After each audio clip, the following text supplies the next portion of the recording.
Bismillahirrahmanirrahim. My dear students, Assalamu alaikum.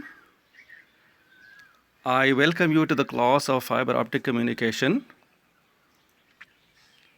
As far as the book for this course is concerned, the title of the book is Fiber Optic Communication System, and the author of the book is Joseph C. Fallis. So the author of the book is Joseph C. Fallis, and we will follow the fourth edition of this book. You guys can download the electronic copy of this book from the Google. Let us talk about, the first topic of the course. The first topic of the course is the block diagram of a general communication system. So initially we will talk about the block diagram of a general communication, and then we shall talk about the block diagram of the fiber optic communication system. So in any communication system, there are three major blocks. The first block is for the transmitter. The second block is for the information channel. And the third block is for the receiver. So you guys can see, you guys can see the block diagram of the general communication system in the given figure. The first block, which is block number 1, represents the transmitter. The second block, which is block number 2, represents the information channel, and block number 3 represents the receiver. We shall talk about the functions of all these three blocks. So let us talk about the function of the first block, that is the transmitter.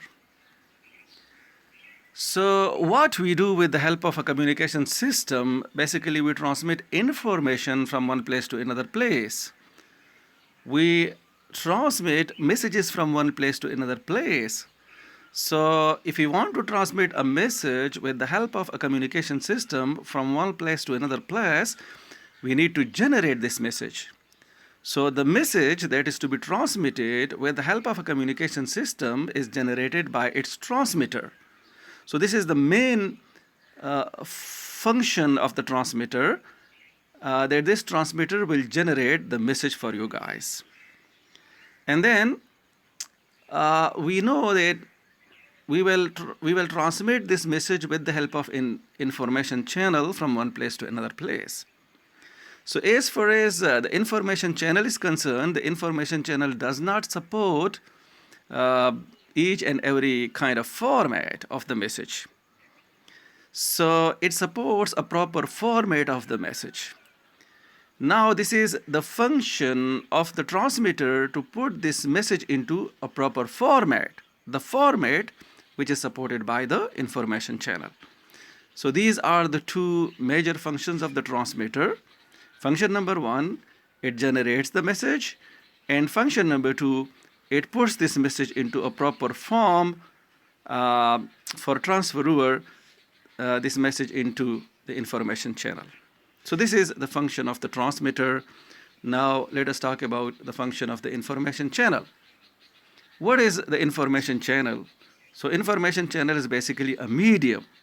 This is basically a path.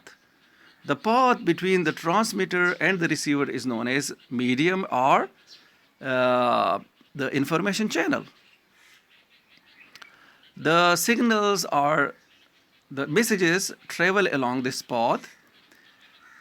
These paths or these information channels are divided into two categories.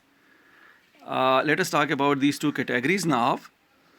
Number 1, there are guided information channels, and the examples of the guided information channels are two-wire transmission line. We can transmit the information from one place to another place with the help of this two-wire transmission line. Another example is the coaxial cable, and we know that a coaxial cable consists of two conductors, the inner conductor and the outer conductor. There is a dielectric material between these two conductors, and we can use this coaxial cable to transmit the information from one place to another place. There is a twisted pair wire cable, And each pair of wire can be used to transmit, you see, the information from one place to another place. And another example of the guided information channel is the optical fiber. We will definitely use optical fiber for the transmission of information from one place to another place in this particular course. We will talk about, you see, this information channel in details later on. Another example of the information channel is unguided information channel. So this unguided information channel is known as wireless information channel as well. Atmosphere is the only example of the unguided information channel. This is the example of the wireless medium. The wireless communication system use atmosphere, so that is the only medium used by the wireless communication system, and this medium is known as unguided information channel. As far as, you see, the propagation of the signal is concerned, so the propagation of the signal take place from the transmitter towards the receiver in this wireless information channel, that is in our atmosphere. So let us talk about the examples of the communication systems which use this medium, which use this medium as an information channel. The television broadcast use the wireless information channel, that is the unguided information channel, for the transmission of the messages from one place to another place.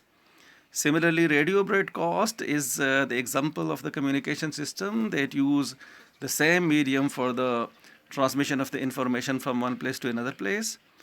Nowadays, we are using our cellular mobile phones. So as far as, you see, the cellular mobile phones are concerned, they use this unguided medium, this unguided information channel as well. Wireless sets, well, the technical name of the wireless sets is radio sets.